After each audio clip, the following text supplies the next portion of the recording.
Hi friends, welcome to Naveen tips and tricks. This is Naveen Guduri. ఈరోజు మనం సైకాలజీలో చాలా ఇంపార్టెంట్ టాపిక్ అభ్యసన సిద్ధాంతాలకు సంబంధించి ఆ అభ్యసన సిద్ధాంతాలకు సంబంధించి 4 అభ్యసన సిద్ధాంత వాదాలు ఉంటాయి. ఆ అభ్యసన సిద్ధాంత వాదాల్లో గల సిద్ధాంతాలు, ఆ సిద్ధాంతాలకు సంబంధించి వాటిని ప్రతిపాదించిన వారిని ఎలా గుర్తుపెట్టుకోవాలో ప్రతి ఒక్కటి మీకు సింపుల్గా అర్థం విధంగా ఈజీగా ఎక్స్ప్లెయిన్ చేస్తాను. కాబట్టి వీడియోని మాత్రం స్కిప్ చేయకండి, చాలా ఇంపార్టెంట్. ఇంకెవరైనా మన ఛానల్ సబ్స్క్రైబ్ చేయడం అంటే సబ్స్క్రైబ్ చేయండి. వీడియో నచ్చినట్టయితే మాత్రం ప్లీజ్ లైక్ చేయండి. ఫ్రెండ్స్, ఒక బిగ్ అనౌన్స్మెంట్. డిఎస్సికి సంబంధించి షార్ట్ ట్రిక్ కోర్స్ అనేది లాంచ్ చేయడం జరిగింది. ఇందులో భారీ ఆఫర్స్ అనేది పెట్టడం జరిగింది. ఈ ఆఫర్స్ అనేది కేవలం 3 days మాత్రమే ఉంటాయి. ఈ ఆఫర్స్ అనేది సద్వినియోగం చేసుకోండి. యాప్ లింక్ అనేది వీడియో కింద డిస్క్రిప్షన్లో పెట్టడం జరుగుతుంది. కరెంట్ అఫైర్స్ సంబంధించి లేటెస్ట్ కరెంట్ అఫైర్స్, ముఖ్యంగా జనవరి నుంచి మే వరకు గల 5 నెలల లేటెస్ట్ కరెంట్ అఫైర్స్ 2024 గాను ఈ కోర్స్ అనేది పీడిఎఫ్ కోర్స్ అనేది పూర్తిగా యాప్లో ఉచితంగా పెట్టడం జరిగింది. ఇంకెవరైనా మన యాప్ డౌన్లోడ్ చేసుకున్నారంటే యాప్ లింక్ కింద డిస్క్రిప్షన్లో, వీడియో కింద డిస్క్రిప్షన్లో పెట్టడం జరుగుతుంది. అదేవిధంగా ప్లేస్టోర్లో నవీన్ టిప్స్ అండ్ ట్రిక్స్ అని టైప్ చేసినా మీకు లోగోతో కనిపిస్తుంది. అలానైనా యాప్ డౌన్లోడ్ చేసుకొని కోర్స్ అనేది తీసుకోండి. ఓకేనండి, ఇక మన టాపిక్లోకి వస్తే ఈ అభ్యసన సిద్ధాంతాలు లెర్నింగ్ థియరీకి సంబంధించి ఇందులో ముఖ్యంగా 4 రకాల అభ్యసన సిద్ధాంత వాదాలు ఉంటాయి. అవి ప్రవర్తనావాదం, గెస్టాల్వాదం, మానవతావాదం, నిర్మాణాత్మక వాదం. ఇలా 4 రకాల అభ్యసన సిద్ధాంత వాదాలు ఉంటాయి. వీటికి సంబంధించి వీటిలో గల సిద్ధాంతాలు కూడా ఎలా గుర్తుపెట్టుకోవాలో చెప్తాను. అదేవిధంగా సిద్ధాంతాలను ప్రతిపాదించిన శాస్త్రవేత్తలను ప్రతి ఒక్కరిని ఎలా గుర్తుపెట్టుకోవాలో వీడియోలో మీకు ఈజీగా అర్థం విధంగా చెప్తాను. కాబట్టి జాగ్రత్తగా చూడండి. మొదటిది ప్రవర్తనవాదం సంబంధించి చూద్దాం. ప్రవర్తనవాదాన్నే సంసర్గవాదం అని కూడా అంటారు. ప్రవర్తన అంటే బిహేవియరిజం, ఓకేనా. సంసర్గవాదం అని కూడా అంటారు. అంటే ఏంటి? ప్రవర్తనవాదం అంటే ఉద్దీపన ప్రతిస్పందనల మధ్య గల బంధమే ఈ అభ్యసనంకు మూలమని తెలియజేసేది ప్రవర్తనవాదం. ఈ ప్రవర్తనవాదంలో ముఖ్యంగా 4 రకాల సిద్ధాంతాలు ఉంటాయి. అవి యత్నదోష అభ్యసన సిద్ధాంతం, నిబంధనోదిత అభ్యసన సిద్ధాంతం, కార్యసాధక నిబంధన సిద్ధాంతం, శాస్త్రీయ నిబంధన సిద్ధాంతం. ఈ 4 ఎలా గుర్తుపెట్టుకోవాలి? ఇక్కడ ట్రిక్ చూడండి జాగ్రత్తగా. యత్నదోష అభ్యసన సిద్ధాంతం, ఇక్కడ ప్రయత్న దోషం లేకుండా నియమ నిబంధనలతో కార్యసాధన చేయాలి. పని చేయాలంటే ఏదైనా కానీ కష్టపడాలి. ప్రయత్న దోషం అనేది ఉండకూడదు. ప్రయత్న దోషం లేకుండా నియమ నిబంధనలతో, ఒక ప్లానింగ్తో, నియమ నిబంధనలతో కార్యసాధన చేయాలి అని ఎవరంటున్నారు? శాస్త్రి గారు చెప్తున్నారు. ఇలా సాధన చేయాలి, ప్రయత్న దోషం లేకుండా నియమ నిబంధనలతో కార్యసాధన చేయాలని శాస్త్రి గారు చెప్తున్నారు. అప్పుడే మన ప్రవర్తన అందరికీ నచ్చుతుంది. విజయం సాధిస్తాం కాబట్టి అప్పుడే మన ప్రవర్తన అందరికీ నచ్చుతుంది, ఓకేనా. ఇక్కడ ప్రవర్తన అంటే దీనిలోనే ఉంది చూడండి. ప్రవర్తన అందరికీ నచ్చుతుంది అంటే ప్రవర్తనవాదం సంబంధించి ఈ 4 రకాల సిద్ధాంతాలు చెప్తున్నాం అన్నమాట. ఇక్కడ చూడండి, మొదటిది ప్రయత్న దోషం లేకుండా అంటే దీనిలోనే ఉంది పేర్లో. ప్రయత్న దోషం అంటే యత్నదోష అభ్యసన సిద్ధాంతం. ఆర్డర్ వైజ్ చూడండి. యత్నదోష అభ్యసన సిద్ధాంతం. ప్రయత్న దోషం లేకుండా ఏం చేస్తారు? నియమ నిబంధనలతో అంటే సరైన ప్లానింగ్తో. నిబంధనోదిత అభ్యసన సిద్ధాంతం సెకండ్ది. కార్యసాధన చేయాలి, థర్డ్. కార్యసాధక నిబంధన సిద్ధాంతం అని ఎవరు చెప్తున్నారు? శాస్త్రి గారు చెప్తున్నారు అంటే శాస్త్రీయ నిబంధన సిద్ధాంతం. ఇలా 4 రకాల ప్రవర్తనవాద సిద్ధాంతాలు ఈజీగా గుర్తుపెట్టుకోవచ్చు, ఓకేనా. సింపుల్గా గుర్తుపెట్టుకోవచ్చు. లాస్ట్లో మీకు మళ్ళీ వీటికి సంబంధించి ఒక్కొక్క సిద్ధాంతం సంబంధించి ఎవరెవరు ప్రతిపాదించారనే సైంటిస్ట్ వాళ్ళ పేర్లను కూడా, శాస్త్రవేత్తలను కూడా ఈజీగా గుర్తున్న విధంగా చెప్తాను. నెక్స్ట్ అభ్యసన సిద్ధాంతం గెస్టాల్ వాదం. ఈ వాదంలో కూడా 2 రకాల సిద్ధాంతాలు ఉంటాయి. అసలు ఈ వాదం దేని గురించి చెప్తుంది? గెస్టాల్ వాదం అనేది మానసిక అంశాల ప్రాధాన్యతను నొక్కి చెప్తుంది. మానసిక అంశాల ప్రాధాన్యత. ఇందులో గల సిద్ధాంతాలు 2 ఉంటాయి. కోఫ్కా ప్రత్యక్ష అభ్యసన సిద్ధాంతం, అంతరదృష్టి అభ్యసన సిద్ధాంతం. కోఫ్కా ప్రత్యక్ష అభ్యసన సిద్ధాంతం, అంతరదృష్టి అభ్యసన సిద్ధాంతం, ఓకేనా. ఇది ఎలా గుర్తుపెట్టుకోవాలి? ఇవి 2. ఇక్కడ చూడండి, గెస్టులు ఇక్కడ గెస్టాల్ వాదంకి సంబంధించి చెప్తున్నాను. ఇదే కలర్తో ఉంది చూడండి. గెస్టులు ఇంటికి రాగానే, గెస్టులు అంటే ఇక్కడ గెస్ట్ ఇంటికి రాగానే డైరెక్ట్ కాఫీ ఇస్తారు. ఇంటికి రాగానే గెస్టులు ఎవరైనా ఇంటికి రాగానే డైరెక్ట్ కాఫీ ఇస్తారు. అంటే ఇక్కడ కాఫీ అంటే కోఫ్కా. ఈ వాదనలో గల సిద్ధాంతం కోఫ్కా. కోఫ్కా ప్రత్యక్ష. డైరెక్ట్ అంటే ప్రత్యక్షంగా, డైరెక్ట్ ప్రత్యక్షంగా. కోఫ్కా ప్రత్యక్ష అభ్యసన సిద్ధాంతం. డైరెక్ట్ కాఫీ ప్రత్యక్ష, కోఫ్కా ప్రత్యక్ష అభ్యసన సిద్ధాంతం. లేదంటే ఒకవేళ లేదంటే కాఫీ ఇవ్వకుండా లేదంటే అంతరంగా వాళ్ళు ఏమనుకుంటారు, లోపల వీళ్ళు కాఫీ అని ఇవ్వట్లేదు అని ఏమనుకుంటారో అని మనం అనుకుంటాం. ఎవరైనా గెస్ట్లు ఇంటికి రాగానే కాఫీ ఇస్తారు. లేదంటే అంతరంగా వాళ్ళు అంతరంగా ఏమనుకుంటారో, కనీసం కాఫీ కూడా ఇవ్వలేదు అని ఏమనుకుంటారో అని మనం అనుకుంటాం గెస్ట్లు వచ్చిన వాళ్ళకి కాఫీ ఇవ్వకపోతే. కాబట్టి ఇక్కడ అంతరంగా ఇలా గుర్తుపెట్టుకుంటే సింపుల్గా గుర్తుపెట్టుకోవచ్చు. అంతరంగా అంటే అంతరదృష్టి అభ్యసన సిద్ధాంతం. సెకండ్ది అంతరదృష్టి అభ్యసన సిద్ధాంతం. ఇదంతా లింకప్. ఓకేనా, ఇలా లింకప్ చేసుకుంటే ఈజీగా గుర్తుంటుంది. ఈ సిద్ధాంతం ఈ వాదం సంబంధించి కూడా ఇందులోనే వస్తుంది. గెస్టులు అంటే గెస్టాల్కి సంబంధించి, ఇంటికి రాగానే డైరెక్ట్ కాఫీ అంటే కోఫ్కా ప్రత్యక్ష, డైరెక్ట్ అంటే ప్రత్యక్ష, కోఫ్కా ప్రత్యక్ష అభ్యసన సిద్ధాంతం. లేదంటే అంతరంగా ఏమనుకుంటారు అంటే అంతర దృష్టి అభ్యసన సిద్ధాంతం. ఇలా రెండు గుర్తుపెట్టుకోవచ్చు గెస్టాల్ వాదం సంబంధించి. నెక్స్ట్ అభ్యసన సిద్ధాంతం మానవతావాదం, హ్యుమానిజం, మానవతావాదం. దీనికి సంబంధించి ఇందులో కూడా రెండు సిద్ధాంతాలు ఉంటాయి. ఇది దేని గురించి తెలియదు. అసలు మానవతావాదం అంటే ఏంటి? ఈ వాదం ప్రతి వ్యక్తి తను స్వతహాగా నేర్చుకోవాలి అనే కోరిక కలిగి ఉంటాడు అనే అంశం గురించి తెలియజేస్తుంది. ఈ వాదం దేని గురించి తెలియజేస్తుంది? ప్రతి వ్యక్తి తాను సొంతంగా నేర్చుకోవాలనే కోరిక కలిగి ఉంటాడు అని అంశాన్ని గురించి తెలియజేస్తుంది మానవతావాదం. ఇది ఇంతకుముందు చెప్పిన ప్రవర్తన మరియు గెస్టాల్ వాదాలకు విభిన్నమైనది.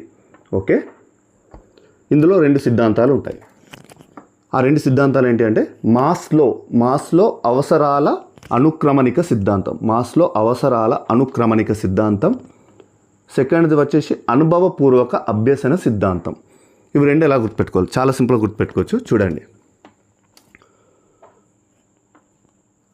ఇక్కడ ట్రిక్ వచ్చేసి ప్రతి మనిషికి అవసరాలు అనుభవాలు రెండు ఉంటాయి. ఎవరైనా కానీ ప్రతి మనిషికి అవసరాలు ఉంటాయి, అదేవిధంగా అనుభవాలు ఉంటాయి. ఓకేనా, దీని ప్రకారం అవసరాలు అంటే మాస్లో అవసరాల అనుక్రమణిక సిద్ధాంతం, అనుభవాలు అంటే అనుభవపూర్వక సిద్ధాంతం. ఓకేనా, ఆ అవసరాలను తీర్చిన వాడు, ఇప్పుడు ఇక్కడ అవసరాలు ఉంటాయి కదా, ఆ అవసరాలను తీర్చిన మనిషి మానవతావాది. ఇక్కడ మానవతావాదం గురించి చెప్తున్నాం. ఏ అభ్యసన సిద్ధాంతం? మానవతావాదం గురించి చెప్తున్నాం. ప్రతి మనిషికి అవసరాలు అనుభవాలు ఉంటాయి. ఈ అవసరాలను తీర్చిన మనిషే మానవతావాది అంటే మానవతావాదం గురించి చెప్తున్నాం. ఇందులో గల రెండు సిద్ధాంతాలు. ఈ ట్రిక్లోనే దేని గురించి చెప్తున్నాం అనేది కూడా ఉంటుంది, జాగ్రత్తగా చూడండి. ఓకేనా, ఇంతకుముందు గెస్టులు అంటే గెస్టాల్ సిద్ధాంతానికి సంబంధించి, ఇక్కడ అవసరాలు అనుభవాలు సిద్ధాంతాలు. మాస్లో అవసరాల అనుక్రమణిక సిద్ధాంతం, అనుభవాలు అంటే అనుభవపూర్వక అభ్యసన సిద్ధాంతం. ఇలా గుర్తుపెట్టుకోవచ్చు సింపుల్గా. నెక్స్ట్ అభ్యసన సిద్ధాంతం నిర్మాణాత్మక వాదం గురించి చూడండి. దీనిలో కూడా రెండు సిద్ధాంతాలు ఉంటాయి. నిర్మాణాత్మక వాదం అంటే ఏంది, దేని గురించి తెలియజేస్తుంది? ఈ వాదం శాస్త్రీయ పరిశీలన అధ్యయనం ద్వారా వ్యక్తులు ఎలా నేర్చుకుంటారనే విషయం గురించి తెలియజేస్తుంది. దేని ద్వారా? శాస్త్రీయ పరిశీలన అధ్యయనం ద్వారా వ్యక్తులు ఎలా నేర్చుకుంటారు అనే విషయం గురించి తెలియజేస్తుంది నిర్మాణాత్మక వాదం. ఈ నిర్మాణాత్మక వాదంలో గల సిద్ధాంతాలు రెండు ఉంటాయి. సంజ్ఞానాత్మక వికాస సిద్ధాంతం, సాంఘిక సాంస్కృతిక సిద్ధాంతం. సంజ్ఞానాత్మక వికాస సిద్ధాంతం, సాంఘిక సాంస్కృతిక సిద్ధాంతం. ఇందులో చూడండి, సంజ్ఞానాత్మకలో సమ్ అనుంది, సాంఘికలో కూడా సమ్ అనుంది. సామ్ ఇక్కడ సామ్ అని రెండు వస్తాయి ఈ వాదంలో. ఏదైతే సామ్ అని వస్తాయో ఈ రెండు సిద్ధాంతాలు, ఇవి రెండు నిర్మాణాత్మక వాద సిద్ధాంతాలు. సంజ్ఞానాత్మక వికాస సిద్ధాంతం, సాంఘిక సాంస్కృతిక సిద్ధాంతం. ఇలా గుర్తుపెట్టుకోవచ్చు వీటికి సంబంధించి. ఓకే, నెక్స్ట్ వచ్చేసి ఇప్పటి వరకు ఈ అభ్యసన సిద్ధాంతాలకు సంబంధించి అభ్యసన సిద్ధాంత వాదాలు, అందులో గల సిద్ధాంతాలు మీకు ఎలా గుర్తుపెట్టుకోవాలో చెప్పాను. ఇప్పుడు ఈ అభ్యసన సిద్ధాంతాలకు సంబంధించి వాటిని ప్రతిపాదించిన వారిని కూడా ఎలా గుర్తుపెట్టుకోవాలో చూద్దాం. మొదటిది ప్రవర్తనవాదం సంబంధించి. ఇందులో 4 రకాల సిద్ధాంతాలు చెప్పాం కదా. యత్నదోష సిద్ధాంతం, నిబంధనోదిత అభ్యసన సిద్ధాంతం, కార్యసాధక నిబంధన సిద్ధాంతం, శాస్త్రీయ నిబంధన సిద్ధాంతం. ఇందులో మొదటిది యత్నదోష అభ్యసన సిద్ధాంతం. దీన్ని ప్రతిపాదించిన వారు థార్న్ డైక్. యత్నదోష అభ్యసన సిద్ధాంతం థార్న్ డైక్. ఇది ఎలా గుర్తుపెట్టుకోవాలి? యత్నదోష అభ్యసన సిద్ధాంతం. యత్నదోష ప్రయత్న దోషం. ఇక్కడ ట్రిక్ చూడండి. ప్రయత్న దోషం ఉంటే దారుణంగా ఓడిపోతారు. దేంట్లోనైనా ప్రయత్న దోషం ఉండకూడదు. ప్రయత్నం అనేది బలంగా ఉండాలి. ప్రయత్న దోషం ఉంటే దారుణంగా ఓడిపోతారు. దారుణంగా అంటే ధార్న్ డైక్ కాబట్టి దారుణంగా ధార్న్. ఓకేనా? ఎప్పుడు ప్రయత్న దోషం ఉంటే, యత్న దోషం అన్నమాట. ఇక్కడ యత్న దోష అభ్యసన సిద్ధాంతం సంబంధించి ప్రయత్న దోషం ఉంటే దారుణంగా ఓడిపోతారు. ధార్న్ డైక్. ఇలా గుర్తుపెట్టుకోవచ్చు. నెక్స్ట్ నిబంధనోదిత అభ్యసన సిద్ధాంతం. దీన్ని ప్రతిపాదించిన వారు వాట్సన్. ఓకేనా? ఇది ఎలా గుర్తుపెట్టుకోవాలి? నిబంధనోదిత నిబంధనలు. వాట్సాప్లో చాలా రకాల నిబంధనలు ఉంటాయి, కండిషన్స్. ఓకేనా? వాట్సాప్ కానీ ఫేస్బుక్లో చాలా రకాల నిబంధనలు ఉంటాయి, నిబంధనలు. కాబట్టి వాట్సాప్ అంటే ఇక్కడ ప్రతిపాదించిన వారు వాట్సన్. చాలా రకాల నిబంధనలు ఉంటాయి. దేనికి సంబంధించి సిద్ధాంతం? నిబంధనోదిత అభ్యసన సిద్ధాంతం. ఇలా గుర్తుపెట్టుకోవాలి. వాట్సాప్లో నిబంధనలు ఉంటాయని గుర్తుపెట్టుకుంటే వాట్సన్ నిబంధనోదిత సిద్ధాంతం సింపుల్గా గుర్తుపెట్టుకోవచ్చు. నెక్స్ట్ కార్యసాధక నిబంధన సిద్ధాంతం. స్కిన్నర్ ప్రతిపాదించాడు. కార్యసాధక నిబంధన సిద్ధాంతం స్కిన్నర్. చూడండి ఇక్కడ ట్రిక్. ప్రతి మనిషికి ఇన్నర్ ఫీలింగ్ ఉంటుంది. నేనే కార్యసాధకుణ్ణి అని ఇన్నర్ ఫీలింగ్ ఉంటుంది. ఇన్నర్ ఫీలింగ్ అంటే ఇక్కడ స్కిన్నర్. ప్రతిపాదించిన వారెవరు? స్కిన్నర్. ప్రతి మనిషికి ఇన్నర్ ఫీలింగ్. ఇన్నర్ అంటే స్కిన్నర్. ఏమని ఉంటుంది? నేను కార్యసాధకుణ్ణి అని. కార్యసాధకుడు అంటే ఇక్కడ కార్యసాధక నిబంధన సిద్ధాంతం. ఇన్నర్ ఫీలింగ్ అంటే స్కిన్నర్. కార్యసాధకుణ్ణి అని ఇన్నర్ ఫీలింగ్ ఉంటుంది. కార్యసాధక నిబంధన సిద్ధాంతం. ఓకే. నెక్స్ట్ ఇందులో లాస్ట్ది ప్రవర్తనవాదంలో లాస్ట్ 4వ నిబంధన శాస్త్రీయ నిబంధన సిద్ధాంతం.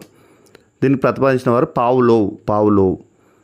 ఇది ఎలా గుర్తుపెట్టుకోవాలంటే ఇక్కడ శాస్త్రి పావ్లోవ్. శాస్త్రి లవ్ అని గుర్తుపెట్టుకోవాలి. శాస్త్రి లవ్. సీమశాస్త్రి లవ్ మూవీలో అల్లరి నరేష్ లవ్ చేస్తాడు కదా, అలా గుర్తుపెట్టుకోవచ్చు. సీమశాస్త్రి లవ్ అని ఇలా గుర్తుపెట్టుకుంటే, శాస్త్రి లవ్ అని ఇలా సింపుల్గా గుర్తుపెట్టుకుంటే, శాస్త్రి అంటే శాస్త్రీయ నిబంధన సిద్ధాంతం, లవ్ అంటే పావ్లోవ్ అన్నమాట. ఇలా సింపుల్గా గుర్తుపెట్టుకోవచ్చు. నెక్స్ట్ గెస్టాల్ వాదం. దీనిలో 2 రకాల సిద్ధాంతాలు ఉంటాయి. గెస్టాల్ వాదంలో ఈ 2 రకాల సిద్ధాంతాలకు సంబంధించి ఎవరెవరు ప్రతిపాదించారు? మొదటిది కోఫ్కా ప్రత్యక్ష అభ్యసన సిద్ధాంతం. పేరులోనే ఉంది కోఫ్కా. దీనికి సంబంధించి కోఫ్కా ప్రత్యక్ష అభ్యసన సిద్ధాంతం సంబంధించి పేరులోనే ఉంది. నెక్స్ట్ అంతరదృష్టి అభ్యసన సిద్ధాంతం. ఇందులో 3 ఉంటారు ప్రతిపాదించిన వారు. అంతరదృష్టి అభ్యసన సిద్ధాంతంలో ముఖ్యంగా ముగ్గురు ప్రతిపాదిస్తారు. ఈ 3ని సింపుల్గా గుర్తుపెట్టుకోవచ్చు. చూడండి, అందులో కోహెలర్, మ్యాక్స్ వర్దీమియర్, కర్ట్ కోఫ్కా. కోహెలర్, మ్యాక్స్ వర్దీమియర్, కర్ట్ కోఫ్కా వీళ్ళు 3 ప్రతిపాదించారు అంతర్దృష్టి అభ్యసన సిద్ధాంతం సంబంధించి. చూడండి, జాగ్రత్తగా చూడండి. ఈ 3 ఈజీగా గుర్తుపెట్టుకోవచ్చు అంతర్దృష్టి అభ్యసన సిద్ధాంతం సంబంధించి. కోహ్లీ ట్రిక్ వచ్చేసి కోహ్లీ ఇన్నర్ ఫీలింగ్ ఉంటుంది. కోహ్లీ అంటే కోహెలర్, సేమ్ సిమిలర్గా ఉంటుంది. కోహెలర్ ఇన్నర్ ఫీలింగ్ ఏంటి? ఇక్కడ ఇన్నర్ ఫీలింగ్. ఇన్నర్ అంటే అంతరదృష్టి, అంతరంగా ఇన్నర్ ఫీలింగ్ ఉంది. ఏమని ఉంది? మ్యాక్సిమం నేను కరెక్ట్ ఆడతానని. మ్యాక్సిమం కరెక్టే ఆడతాడు. చూడండి, చాలా బాగా ఆడతాడు కాబట్టి కోహ్లీ ఇన్నర్ ఫీలింగ్ ఉంటుంది. కోహ్లీది ఏమని? మ్యాక్సిమం కరెక్టే ఆడతాను నేను అని. మ్యాక్సిమం అంటే మ్యాక్స్ వర్దీమియర్. మ్యాక్సిమం అంటే మ్యాక్స్ వర్దీమియర్. నేను కరెక్టే ఆడతానని అనుకుంటాడు. ఇన్నర్ ఫీలింగ్ కరెక్టే ఆడతానని. కరెక్ట్ అంటే కర్ట్ కోఫ్కా. ఓకే, ఇలా గుర్తుపెట్టుకోవచ్చు. కోహ్లీ ఇన్నర్ ఫీలింగ్ ఉంటుంది. మ్యాక్సిమం నేను కరెక్ట్ ఆడతానని. కాబట్టి మ్యాక్సిమం అంటే మ్యాక్స్ వర్దీమియర్, కరెక్ట్ అంటే కర్ట్ కోఫ్కా, కోహ్లీ అంటే కోహెలర్. వీళ్ళు 3 ఇన్నర్ ఫీలింగ్ అంటే ఇన్నర్ అంటే అంతర దృష్టికి సంబంధించి. ఇందులోనే వస్తుంది పేరు. చూడండి, దేనికి సంబంధించిందంటే ఇన్నర్ అంటే అంతర దృష్టి, అభ్యసన సిద్ధాంతం సంబంధించి ముగ్గురు ప్రతిపాదించారు. నెక్స్ట్ మానవతావాదం, హ్యుమానిజం సంబంధించి ఇందులో 2 సిద్ధాంతాలు ఉంటాయి. చూడండి, మాస్లో అవసరాల అనుక్రమణిక సిద్ధాంతం, మాస్లో అవసరాల అనుక్రమణిక సిద్ధాంతం. నెక్స్ట్ అనుభవపూర్వక అభ్యసన సిద్ధాంతం. ఇందులో పేరులోనే ఉంది స్టార్టింగ్, ఇది కూడా మాస్లో అవసరాల అనుక్రమణిక సిద్ధాంతం, మాస్లో పేరులోనే ఉంది. నెక్స్ట్ అనుభవపూర్వక అభ్యసన సిద్ధాంతం, దీన్ని కార్ల్ రోజర్ ప్రతిపాదించారు. Carl Roger. ఇది ఎలా గుర్తుపెట్టుకోవాలి చూడండి, ట్రిక్ చూడండి. కార్లో రోజర్ అంటే కార్ల్ రోజర్స్ అంటే కార్లో రోజు అంటే కార్ల్ రోజర్స్. కార్లో రోజు తిరిగేవాడికి కష్టాలు ఎలా తెలుస్తుంది? అనుభవిస్తే తెలుస్తుంది, కష్టాల గురించి తెలియదు. ఓకే, కారులో రోజు తిరిగేవాడికి కష్టాల గురించి, ఇది కోడ్ గుర్తుపెట్టుకోవడానికి చూడండి. కారులో రోజు తిరిగేవాడికి అంటే కార్ల్ రోజర్స్, తిరిగేవాడికి కష్టాల గురించి తెలియదు, అనుభవించిన వాళ్ళకే తెలుస్తుంది. అనుభవిస్తే తెలుస్తుంది, కష్టాలు అనుభవిస్తేనే తెలుస్తుంది కోడ్ ప్రకారం. ఓకేనా? ఇక్కడ అనుభవిస్తే అంటే కష్టాలు అనుభవిస్తే తెలుస్తుంది అంటే అనుభవపూర్వక అభ్యసన సిద్ధాంతానికి సంబంధించి ఏంటి? కారులో రోజు తిరిగేవాడికి కష్టాలు అనుభవిస్తే తెలుస్తుంది. కారులో రోజు అంటే కార్ల్ రోజర్స్ ప్రతిపాదించిన వారు. ఇలా గుర్తుపెట్టుకోవాలి, సింపుల్గా గుర్తుంటుంది. నెక్స్ట్ మాస్లో అవసరాల అనుక్రమణిక సిద్ధాంతం సంబంధించి పేరులో ఉంది మాస్లో. నెక్స్ట్ నిర్మాణాత్మక వాదం. నిర్మాణాత్మక వాదంలో కూడా 2 రకాల సిద్ధాంతాలు ఉంటాయి. ఇందులో మొదటిది సంజ్ఞానాత్మక వికాస సిద్ధాంతం, సాంఘిక సాంస్కృతిక సిద్ధాంతం. ఏదైతే సమ్ అని వస్తుందో అది నిర్మాణాత్మక వాదక సిద్ధాంతాలు. ఓకేనా? మొదటిది సంజ్ఞానాత్మక వికాస సిద్ధాంతం, దీన్ని ప్రతిపాదించిన వారు జీన్ పియాజే. నెక్స్ట్ సాంఘిక సాంస్కృతిక సిద్ధాంతం, దీన్ని ప్రతిపాదించిన వారు వైగోట్స్కీ. ఓకేనా? ఇలా గుర్తుపెట్టుకుంటే ప్రతి ఒక్కటి ఈ అభ్యసన సిద్ధాంత వాదాలు, అందులో గల సిద్ధాంతాలు, ఆ సిద్ధాంతాలను ప్రతిపాదించిన వారిని చాలా సింపుల్గా గుర్తుపెట్టుకోవచ్చు. వీడియో నచ్చినట్టయితే మాత్రం నేను మీ నుంచి ఎక్స్పెక్ట్ చేసేది కేవలం ఒక లైక్ మాత్రమే. వీడియో నచ్చితే మాత్రం లైక్ చేయండి. ఇంకా ఎవరైనా మన ఛానల్ సబ్స్క్రైబ్ చేయని వారు ఉంటే సబ్స్క్రైబ్ చేయండి. డిఎస్సికి సంబంధించి షార్ట్ ట్రిక్ కోర్స్ అనేది లాంచ్ చేయడం జరిగింది. లాంచింగ్ ఆఫర్ అనేది పెట్టడం జరిగింది. ఈ ఆఫర్స్ అనేది సద్వినియోగం చేసుకోండి. Thank you friends, thank you very much.